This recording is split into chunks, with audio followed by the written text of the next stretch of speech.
Bonjour messieurs dames et bienvenue pour le 9e épisode. Aujourd'hui on va parler plus ou moins de l'Académie des sciences et principalement de son planétarium. On va parler de l'Ocean Beach, une des plus grandes plages de San Francisco, ainsi que d'une soirée où on a mangé, soi-disant, les meilleures pizzas des États-Unis. En attendant, générique et on se retrouve juste après. A tout de suite.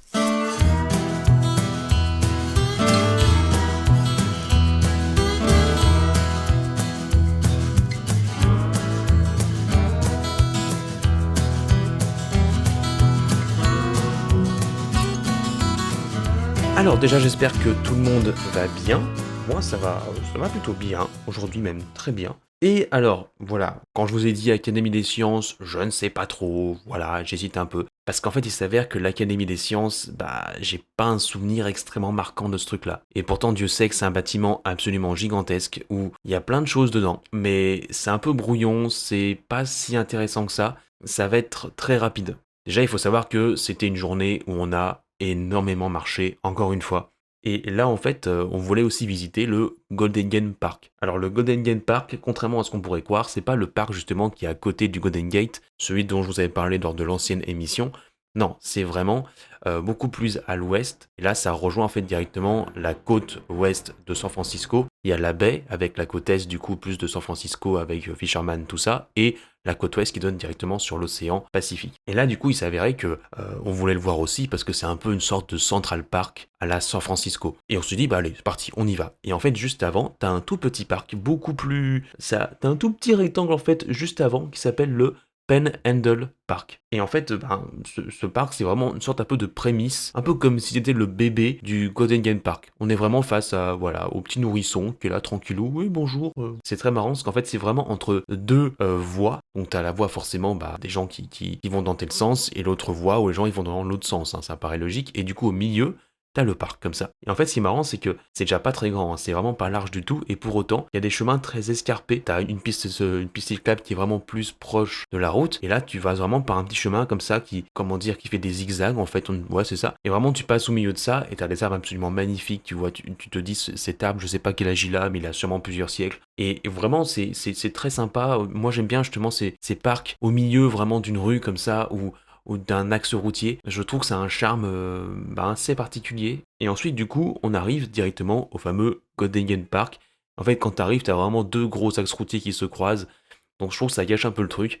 C'est-à-dire que tu passes vraiment dans un endroit très verdâtre, un peu ce côté transition qu'on n'avait pas forcément envie de voir. Après ça, vraiment, on passe très facilement outre, il n'y a pas de souci là-dessus. Et du coup, on arrive au Golden Gate Park. Et je m'attendais vraiment à un parc où il y avait beaucoup de monde, très fréquenté, et il s'avère que absolument pas. On a traversé littéralement tout le Golden Gate Park parce qu'on allait du coup jusqu'à la plage. Donc c'est énormément de kilomètres, on s'en rend pas compte, hein, mais c'est facile, plus de 10 kilomètres à pied. Et du coup, au milieu, il y avait le fameux Académie des sciences. T'as vraiment un gros complexe où t'as un musée d'art moderne aussi. Donc comme je vous l'avais dit la dernière fois, hein, le fameux musée d'art moderne que j'ai fait, c'est pas le principal de la ville, t'en as d'autres aussi. T'as vraiment un gros complexe avec justement l'Académie des sciences, t'as une roue. On a voulu prendre la roue, hein, on a voulu le faire, hein, mais quand tu vois 20$ l'entrée, 10 ou 15, enfin, entre 10 et 20$, mais quoi qu'il arrive, même si c'est 10$, c'est beaucoup trop cher pour juste ne serait-ce faire qu'un tour de roue. T'es en mode, mais les frérots, vous vous rendez compte quand même du prix? On arrive vraiment dans déjà c'est un grand jardin un petit peu extérieur comme ça. C'est comme il n'y a pas beaucoup de monde et il n'y a pas beaucoup de routes, c'est un peu l'impression d'être au milieu d'une campagne, au milieu d'une ville. C'est pas comme Central Park où c'est quand même assez urbain, Central Park quand même. Il y a beaucoup de monde, on voit justement au loin ces grands buildings qui dépassent, il y a moins d'arbres, je trouve, c'est moins touffu.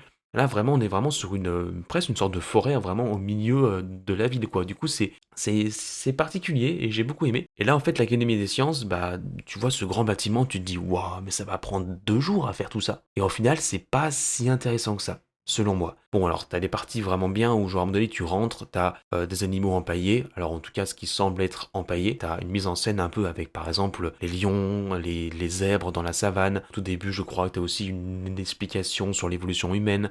Mais c'est très bref, très court, des choses qu'on sait déjà, tu vois, Néandertal, tout ça. Bon, c'est pas extrêmement intéressant, mais j'ai bien aimé justement ces mises en scène avec les animaux de la savane et tout, j'ai trouvé que ça rendait bien. ça en jette au point de se dire: «Ah ouais, OK, là je vais un peu m'arrêter, j'aime bien, il y a un travail de fait». Et après en fait, plus on avançait, bah, déjà forcément, bon, je vous l'ai déjà dit, mais je le répète un peu, il y a la barrière de la langue déjà, et puis il y a tellement de choses un peu de partout qu'on n'arrive pas vraiment à se situer, il y a pas vraiment un chemin à suivre. Moi j'aime bien quand tu franchis par exemple, bah, plusieurs étages ou quand tu avances vraiment dans le musée, bah, tu apprends au fur et à mesure selon le temps ou selon l'époque ou selon ce qu'on veut te raconter ou ce qu'on veut t'expliquer. Là, c'est un peu brouillon, t'en as de partout. Et au milieu de tout ça, il y a une grosse boule, du coup, donc, bah, gros spoil.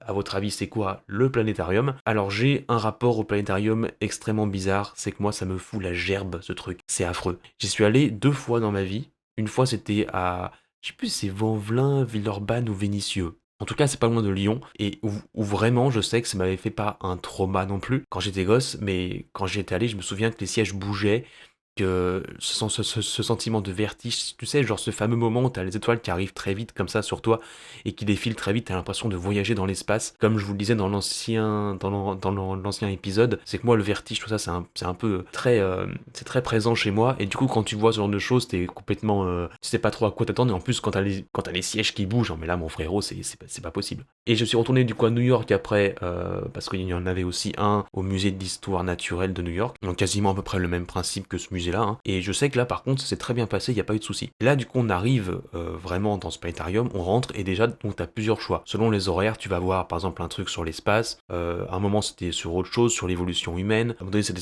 plus sur les trous noirs que sur l'espace en tant que tel. Donc nous on a fait l'espace, voilà, l'espace, comment tout ce qu'on connaît en fait de l'espace en soi, de la grandeur de l'espace, de la galaxie, etc. Encore une fois en anglais, donc compliqué à comprendre certains points, mais bon ça reste assez global. Voilà, il t'explique un peu comment ça marche avec les étoiles, comment ça fonctionne, ce qu'ils voient, ce qu'il t'explique un peu, bah, le cosmos, tout ça, donc c'est intéressant. Mais c'est vrai que je suis vraiment rentré dedans et c'est vraiment ces sièges un peu comme dans les stades de foot, mais ce truc où vraiment c'est tout en pente comme ça. Vraiment la personne qui était devant moi, vraiment il était, j'ai l'impression, à 1 mètre plus bas que moi. C'est très très, en fait ça monte très très vite. Et du coup déjà t'as un peu ce sentiment que d'un coup tout le monde va tomber. Enfin, tu sais, quand t'as le vertige ou quand t'as ce sentiment là, des fois t'as des raisonnements pas forcément explicables, c'est juste bon bah t'es pas très à l'aise quoi. Et en plus c'était marqué, je pense que ça aide pas.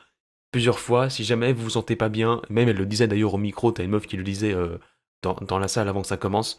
Si jamais vous vous sentez pas bien, juste fermez les yeux parce que bah forcément on pouvait pas trop bouger, tout le monde était hyper serré les uns sur les autres. Donc bah, vous pouvez pas sortir, donc fermez juste les yeux et au pire, bah bon bah voilà, il y a peut-être des sacs, non, je sais pas. Et bah je me suis dit bon, c'est quoi, bah, maintenant t'es un peu plus vieux, bah, t'es même carrément plus vieux, hein, t'as peut-être 20 ans de plus. Allez, tu sais quoi, bon, ça va bien le faire. Et c'est vrai que très vite, je me suis senti mal à l'aise, et pourtant c'est hyper intéressant, c'est magnifique, mais j'ai quasiment rien retenu parce que du coup, bah ouais, j'étais perturbé. À la fois, je m'en voulais de ressentir ce vertige-là et d'avoir mal au ventre un peu limite, et je sentais que ça gargouillait. Et justement, j'avais fait exprès de pas manger avant pour être sûr de me dire, bon, si jamais, voilà, la personne devant qui est 1 mètre en bas de moi, elle a pas envie de recevoir un vomi d'1 mètre de haut, tu vois ce que je veux dire? Donc, j'étais en mode, non, non, mais ça va aller, tu vois. Et en vrai, c'était plutôt bien, ça a duré pas si longtemps que ça a duré quoi? Peut-être 30 minutes, un truc dans ce style-là. Et du coup, bah forcément, dans ce moment-là, quand t'es pas bien, ce que tu peux faire, c'est regarder un peu par terre, parce que là, du coup, tu retrouves un peu une sorte de. Tu pars en fait de l'espace, tu reviens sur Terre à ce moment-là, tu vois qu'il y a des gens autour de toi et qu'on est juste assis dans une salle de cinéma un peu spécifique, quoi, c'est tout. Mais voilà, quand c'est comme ça, vaut mieux faire ça, ou bah, comme il disait, fermer les yeux et hop, tout va bien. Donc après, je me souviens qu'on est sorti de là et qu'on allait manger dans un self qui était justement dans ce musée-là en question. Et bah encore une fois, très cher pour ce que c'était, genre pour un demi-sandwich, j'en ai eu pour 8 dollars. J'ai fait, non mais les gars, bon, ok, on mange dans un musée, donc il fallait s'y attendre un peu, attrape touriste, quoi, tu vois, mais quand même. Et après, il y a quand même eu un truc très positif à l'Académie des sciences, c'est qu'à un moment donné, on s'arrêtait à un stand où il y avait une personne un peu âgée qui nous parlait des requins et qui nous demandait justement de toucher, comme quoi je sais pas ce que j'ai eu avec les requins durant ce voyage, mais j'ai touché des requins. Voilà, c'était pas un vrai requin, en fait, c'était plutôt. Alors, c'est bronchi, je sais pas, je dis sûrement de la grosse merde ou des trucs pas forcément très. Voilà. Mais en gros, c'était vraiment le cartilage, entre guillemets, du requin. Et tu pouvais toucher vraiment ça. Je me souviens qu'elle nous en a parlé pendant pas mal de temps. Et alors, encore une fois, j'ai pas tout compris, je suis désolé. mais vraiment, elle était adorable, hyper gentille, et vraiment, elle nous regardait comme ça avec des yeux trop mignons, et on sentait qu'elle était hyper contente qu'on soit français, qu'on s'intéresse à ce qu'elle nous disait. Et en fait, moi, c'est un peu ce truc de quand je vois les gens qui ont un stand comme ça dans un musée ou dans un lieu public, et que je vois que personne va les voir, je peux pas m'empêcher d'aller les voir, ou en tout cas de leur faire un petit sourire. Et eux, forcément, c'est une perche que tu leur envoies, tu vois, en mode, oula, il sourit, donc ça veut dire que je l'intéresse. Allez, ça fait une demi-heure là que je parle à personne, que je me fais chier comme un rat mort. Toi là, allez, viens là, mort à l'hameçon et écoute-moi. Je me souviens que c'était assez intéressant déjà de pouvoir toucher, encore une fois, je veux dire peut-être une connerie, mais les bronchies du requin, et de voir ça, et qui nous parlait un peu de comment les requins en fait mangeaient, comment les requins respiraient. C'était très intéressant, même si je me souviens plus de grand chose, voilà. Et au moins, on a des explications un peu plus claires que juste des panneaux, parce que c'était que ça, des panneaux ou des trucs écrits sur des murs ou sur des pancartes. T'es en mode, ouais. Il y avait des fois des jeux interactifs, tu vois, quand même, mais des trucs vraiment bêtes, du style, t'appuyais sur un bouton, ça faisait une musique différente avec un poisson qui s'affichait avec des couleurs. Enfin, je comprenais rien à leur truc. Et du coup, bon, bah, à part ça, il n'y a pas eu grand chose en fait. Mais quand même, en sortant, il y avait un crocodile albinos. Et j'avoue que je crois que j'en ai jamais vu. Ou peut-être à la ferme au crocodile, je crois que c'est en Ardèche, dans la Drôme, je crois que c'est en Ardèche, où il y en a peut-être aussi justement. Mais là, j'étais hyper content, j'étais putain, il était trop beau. J'avais peur qu'il ne bouge pas. C'était un peu comme Dudley dans les Harry Potter avec le serpent. Tu tapes contre la vitre en mode bouge, bouge, j'ai payé, putain! Il était trop mignon. C'est pourtant, tu vois un crocodile, t'as plutôt envie de te dire, ou bof. Et à un moment donné, vraiment, il a bougé, juste, il s'est juste retourné. C'est vraiment une très belle bête, hein, quand même, hein. Tu te dis, waouh, j'aurais même voulu qu'on lui donne à manger, au moins pour voir peut-être comment ça se passe, même si c'est pas si intéressant que ça, peut-être, mais c'est vraiment, ouais, des belles bestioles. Et albinos, ça fait vraiment. Mais sur un crocodile, c'est vrai que on voit pas ça tous les jours. Et j'avoue, ça a été vraiment un truc en tout cas qui m'a marqué, de le voir en plus vraiment vers l'entrée, comme ça, au milieu d'un enclos un peu particulier et tout. C'était intéressant. Je me souviens aussi d'un mec qui parlait par rapport aux grenouilles, où en fait, vraiment, t'avais une grenouille dans un aquarium.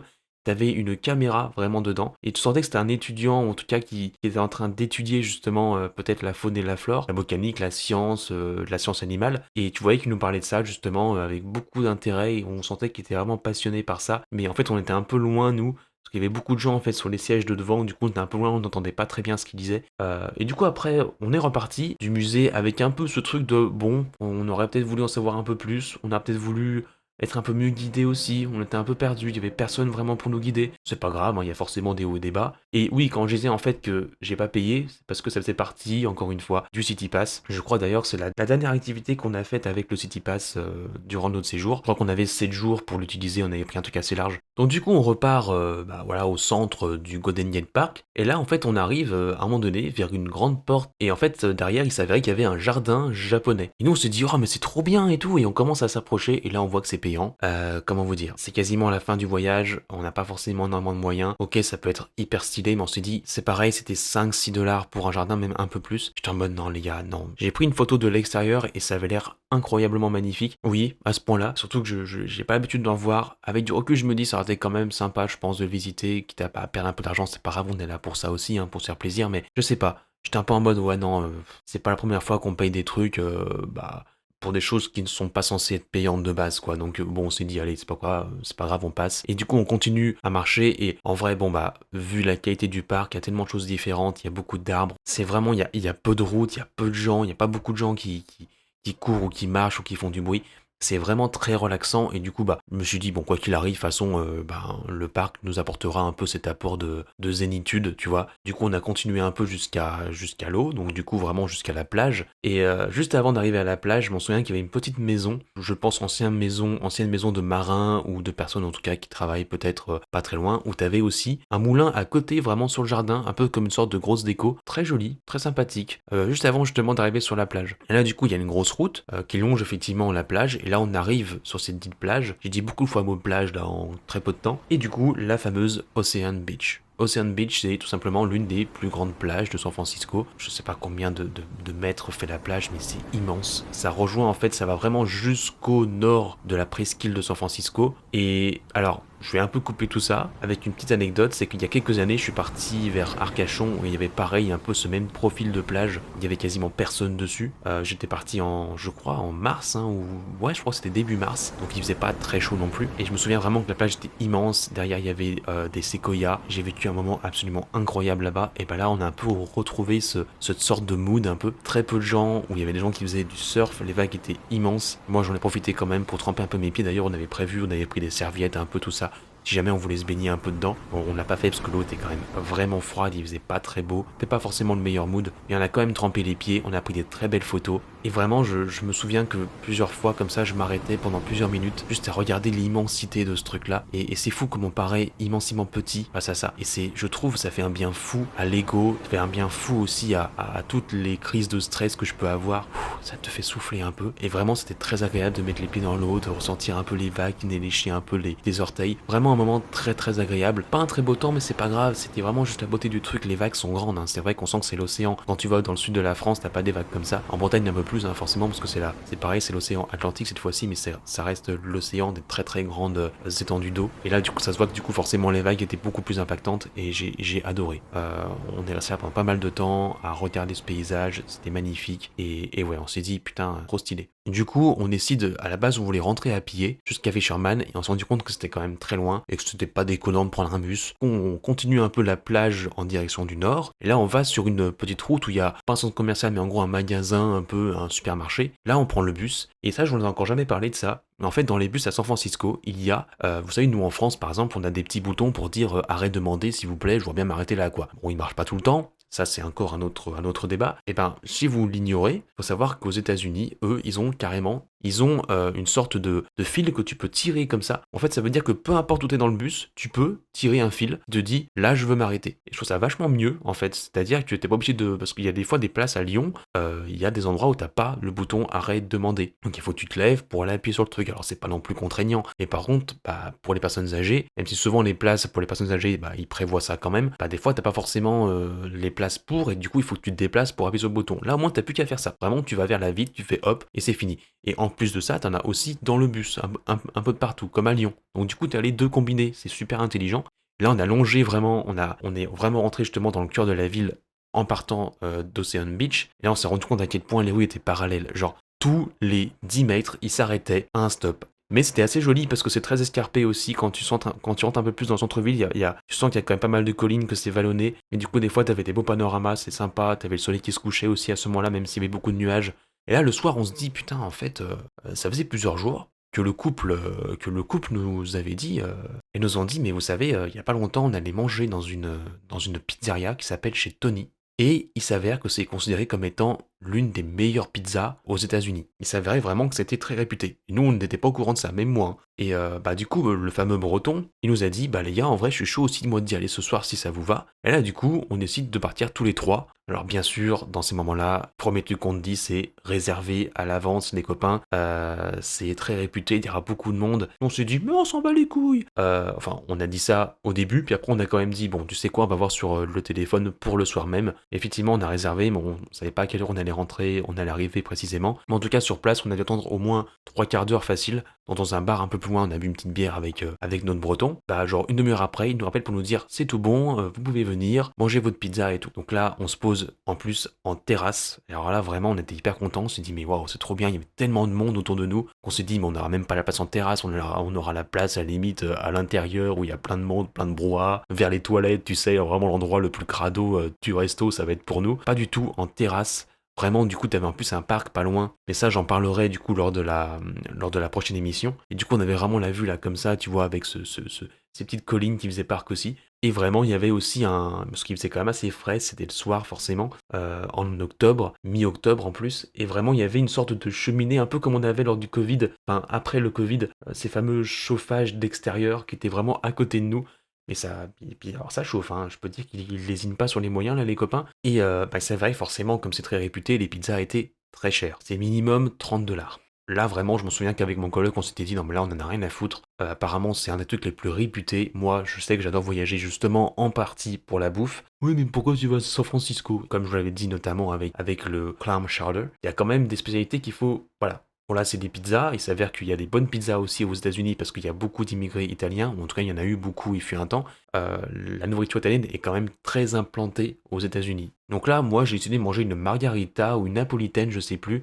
Une pizza assez simple, à 35 $ je crois, et t'as mon coloc, il a pris une pizza absolument gigantesque, mais qui coûtait très cher, hein, presque 50 $ je crois. Et par contre, il lui a fait 2 jours. Hein, alors pourtant, lui, c'est un goinfre, il s'est dit, bon, voilà. Bon, du coup, il y a forcément toujours un peu ce jeu avec le serveur. Personne n'a réussi à finir ce truc-là. Si tu réussis, là, c'est un truc de fou. Du coup, la question que vous vous attendez sûrement depuis très longtemps, c'est de savoir est-ce qu'elle était bonne cette pizza. Et ben croyez-moi les copains, et pourtant on était aux États-Unis, encore une fois comme quoi ça veut rien dire, elle était excellente. Je me souviens, je crois que c'était la margarita, hein, l'huile d'olive, un bonheur mais comme c'est pas permis. Il y avait de la mozza, excellente la mozza, la sauce tomate était super bonne mais ça fondait dans la bouche, tout fondait dans la bouche, c'était incroyable. Une sorte de mais un mélange de saveurs, de plein de choses, c'était incroyable. T'avais un peu des herbes, je crois aussi. Mais waouh, simple, hein, la pizza, simple en termes d'ingrédients, en termes de, tu vois, en termes de quantité d'ingrédients, mais oh là là, mon frérot, c'est quoi ce délire, quoi? C'était excellent. Alors par contre, petit bémol, le mec il se plaint, oh là là. C'est vraiment, j'avais commandé, je m'en souviens, un verre de vin rouge avec, je me suis dit ça va bien aller avec et tout. Qu'est-ce que vous me conseillez comme vin, machin, un bon vin et tout? Et là elle me dit, bah si vous voulez, alors je me souviens plus du vin, je vous avoue, honnêtement, parce que c'est pas ce qui est le plus marquant dans l'anecdote. Elle me dit, bah si vous voulez, le mieux c'est prendre du vin rouge, et je vous conseille ce vin rouge là. Je vois le prix, je me dis, bon, c'est qu'un verre de vin en soi, allez go, je prends ça. C'est un des restaurants les plus apparemment importants aux États-Unis, ou en tout cas pour les pizzas. Je me dis, s'ils font de la bouffe italienne, ils font aussi peut-être du bon vin italien, et je voyais qu'effectivement il y avait que du vin italien. J'étais en mode allez c'est parti, en tout cas à connotation italienne, tu vois, avec des mots italiens. Je me suis dit c'est sûr, c'est vraiment des vins du pays quoi. Et alors déjà, non seulement je n'ai pas eu de vin rouge comme j'ai commandé, mais du vin blanc. Et en plus, le vin était absolument dégueulasse. Je lui ai dit, mettez-moi votre meilleur verre de vin. Le meilleur vin que vous avez. Et j'étais un peu déçu. Et j'aime pas rentrer dans ce cliché du oui, mais en même temps, frérot, c'est les États-Unis, tu t'attendais à quoi en termes de vin, quoi? Je veux dire, c'est pas bon le vin là-bas. Bah, il s'avère que c'est faux parce qu'en France, j'ai goûté un vin, je crois qu'il est de Salt Lake City, donc il reste quand même à l'ouest, on va dire plus au nord, mais à l'ouest des États-Unis, qui était vraiment bon, qui était très fruité, pas très fort, qui avait beaucoup de goût, beaucoup d'arômes en bouche. Là, bon, déjà c'est du vin blanc, donc c'est pas vraiment comparable. Y a pas, on peut pas comparer du rouge et du blanc. Là, vraiment, il y avait aucun goût. J'ai goûté du vin pas bon en France, du vin blanc pas bon. Croyez-moi, celui-là était vraiment dégueulasse. C'était surtout le plus drôle, c'est que vraiment j'ai pas osé dire à la personne, au serveur, j'ai pas osé lui dire, bah écoutez, je suis vraiment désolé, mais là votre vin, déjà c'est pas ce que j'ai commandé, j'ai demandé du rouge, et là bah je suis désolé, mais il est vraiment pas bon, est-ce que je peux en avoir un autre si possible? Parce que bon, voilà, le mec relou quoi, ça va, c'est bon, bois ton verre de vin, on s'en fout. Et j'ai pas osé, surtout parce que je savais pas comment lui dire, j'avais peur de me ridiculiser devant lui en mode The wine, not for me, it's not what I command. Voilà, du coup, j'ai bu mon verre de vin, la pizza était excellente. Moi, je l'ai fini, mon copain, mais je te jure, genre à la fin, j'avoue, j'avais encore un petit peu faim quand même. En fait, bizarrement, je l'ai dégustée, elle était quand même assez grosse et j'avais encore faim à la fin. Parce que tout simplement, c'était mais un bonheur, un régal. Si j'avais pu manger ça toute ma vie, j'aurais dit mais oui, oui, je veux. Mon corps aurait dit non, mais moi, j'aurais dit oui. Mon cerveau aurait dit oui, je veux, par contre, vraiment. En France, j'ai mangé des bonnes pizzas, mais je crois que c'est la meilleure pizza que j'ai mangée de ma vie, c'était là-bas. Vraiment, à San Francisco, comme quoi. Entre ça, le clam chowder, et on en parlera, mais des moules absolument délicieuses, on s'est bien régalé quand même, on va pas se mentir. Et en revenant du coup de ce restaurant, on a croisé, avant de rentrer dans l'auberge de jeunesse, on a croisé un regroupement de mecs qui faisaient du overboard. Pour ceux qui savent pas ce que c'est qu'un overboard, en fait c'est un skate, sauf que les roues sont beaucoup plus grosses et que en fait bah c'est électrique, tout simplement. Et moi j'avoue que jamais je mettrais les pieds dessus. Et en fait, c'est très marrant parce qu'ils avaient en fait, c'est des gens qui se regroupaient avec tout leur overboard. C'était pas loin du coup du fameux ancien port militaire où ils faisaient des fois le marché dont je parle, je crois, au deuxième épisode. Ils avaient plein de néons avec eux, c'était vraiment, c'était genre la grosse soirée, quoi, tu vois. De la grosse techno derrière. Ils nous passaient vraiment devant, tout comme ça, avec leur overboard. Ils allaient vraiment trop vite pour une descente aussi ardue. Vraiment une belle descente, quoi. Les mecs, ils vont à fond, on s'en battent les couilles. avec la grosse musique, ils nous font même des gros coucous, parce qu'il y avait beaucoup de gens, et nous, à force, on les regardait comme ça, genre passer, on leur faisait des petits coucous. Vraiment, c'était une grosse fête, une grosse soirée, et c'est vrai que c'est ce que nous a dit d'ailleurs notre pote breton. En vrai, c'est vrai que c'est fou, dans ces villes, t'as beaucoup comme ça de gens qui se réunissent pour faire des soirées, pour faire des trucs un peu stylés, pour assouvir, entre guillemets, leur passion en groupe. Là où en France, on est un peu plus solitaire, où on va plus, à la limite, sortir, boire des coups, mais moins faire ce genre d'événements, entre guillemets, comme ça, un peu sauvages. Alors encore une fois, on dit ça quand on part à l'étranger. Moi, je suis sûr que je sors à Lyon, aller à 23 h. Je suis sûr que je tombe sur des trucs des fois assez spécifiques comme ça aussi. J'en suis quasiment persuadé. En tout cas, c'était ce qu'il avait ressenti. Et moi aussi, c'est vrai que c'était pas la première fois que je voyais ça. Je ne saurais plus vous dire quels étaient les autres événements, entre guillemets. Mais je sais que là, ça m'avait un petit peu marqué. Et c'est vrai que c'était assez particulier. Eh ben écoutez, c'est tout pour aujourd'hui. Un épisode vraiment chill. Hein. Voilà. Il n'y avait pas énormément de choses à dire, beaucoup d'anecdotes. Mais voilà, la soirée pizza chez Tony, incroyable. Et bien écoutez, la semaine prochaine, on va parler, et là on va atteindre encore un gros morceau, de catch sauvage. Et ça, j'ai vraiment hâte de vous en parler. De la fameuse maison bleue adossée à la colline. On est allé voir effectivement cette maison-là, le parc d'étudiants dont je vous parlais du coup tout à l'heure, et notre pause glace au Ghirardelli, qui est aussi à Fisherman, mais je voulais vraiment parler spécifiquement dans une émission à part. Donc un bel panel de sujets, et ce sera du coup le dernier épisode la semaine prochaine qui parlera de San Francisco, parce que le 11e, lui, parlera du coup de notre fameux séjour à Morning Drive, pas loin de San José, chez la tante de mon coloc, comme je vous l'avais dit lors de l'émission précédente. Et ben écoutez, je vous embrasse très fort, et on se retrouve du coup la semaine prochaine pour manger des glaces ensemble devant la maison de Maxime Le Forestier. C'est pas cool ça quand même? Je sais pas, c'est quand même plutôt sympa. Allez, bonne soirée à vous. Ciao!